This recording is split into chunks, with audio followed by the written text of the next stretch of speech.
చంద్రబాబు నాయుడు గారు గొప్ప అవకాశాన్ని మీరు ఆల్రెడీ పోగొట్టుకున్నారు.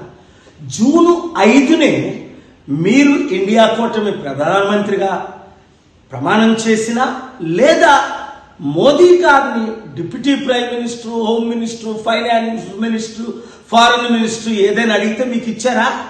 ఇవ్వలేదు. 240 సీట్లు బీజేపీకి ఉన్నప్పుడు మిమ్మల్ని నితీష్ కుమార్ని వాడుకొని ఇప్పుడు 309కి వచ్చారు. ఇప్పుడు మీ 16తో మీరు బయటకు వచ్చినా వారికి చేసే నష్టం లేదు. అప్పుడే నేను చెప్పాను, ముందు కండిషన్ ఆంధ్ర రాష్ట్రానికి స్పెషల్ స్టేటస్ ఇస్తానంటేనే నేను మీకు మద్దతు ఇస్తాను అని ప్రకటించమని.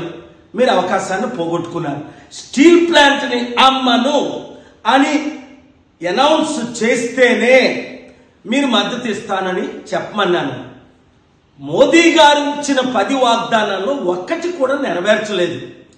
మీరు ఢిల్లీ లీడర్స్ని అసలు మిమ్మల్ని జైల్లో పెట్టించింది వారని మీకు తెలుసు. మీకు దేవుడిచ్చిన అవకాశాన్ని మీరు కోల్పోయారు. ఇప్పుడు రేపు చివరి అవకాశం, ఎందుకంటే మీ ప్రమాణ స్వీకారానికి వారిని మీరు పిలిచారు గనక స్టేజ్ మీద మీరు నిలబడి, ఇప్పుడే నేను మంచి మెసేజ్ పెట్టాను మోదీ గారి పర్సనల్ సెల్ నెంబర్కి, మీరు కూడా స్టీల్ ప్లాంట్ అమ్మము, స్పెషల్ స్టేటస్ ఇస్తాము, ఈ రెండే చాలు మనకి. కథమయన్ని పక్కన పెట్టండి. స్పెషల్ స్టేటస్ ఇస్తే 100,000 కంపెనీలు మనం తీసుకొచ్చి ట్యాక్స్ కట్టకుండా వారికి ఆ కంపెనీల ద్వారా లక్షల ఉద్యోగాలు ఇవ్వగలమని మీకు తెలుసు, నాకు తెలుసు. నేను చేస్తాను ఆ పని, మీకు మద్దతుగా ఉంటాను. కానీ మీరేమో స్వయం మైండ్తో వెళ్తూ ఫెయిల్ అయిపోతున్నారు. చివరికి ఎంత అప్పు ఉందో మీకు తెలియదు అంటున్నారు. 10 లక్షల కోట్లకు అత్యధికంగా మీరు చేసింది, జగన్మోహన్ రెడ్డి చేసింది అప్పు ఉంది. ఎలా కడతారండి? ఎలా ఉద్యోగాలు ఇస్తారు? ఎలా కంపెనీలు తీసుకొస్తారు?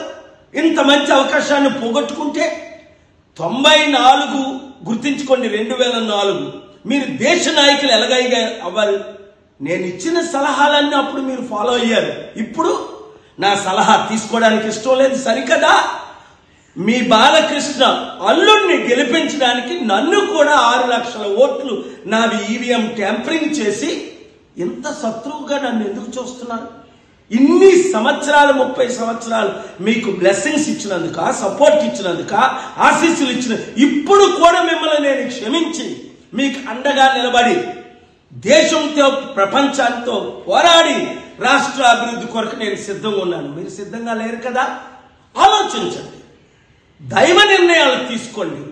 దేశం కొరకు, ముఖ్యంగా మన రాష్ట్ర అభివృద్ధి కొరకు, 6 కోట్ల ప్రజల్ని రక్షించడం కొరకు ఒక్క మంచి పని మీరు చేయండి. దేవుడు మిమ్మల్ని దీవిస్తాడు.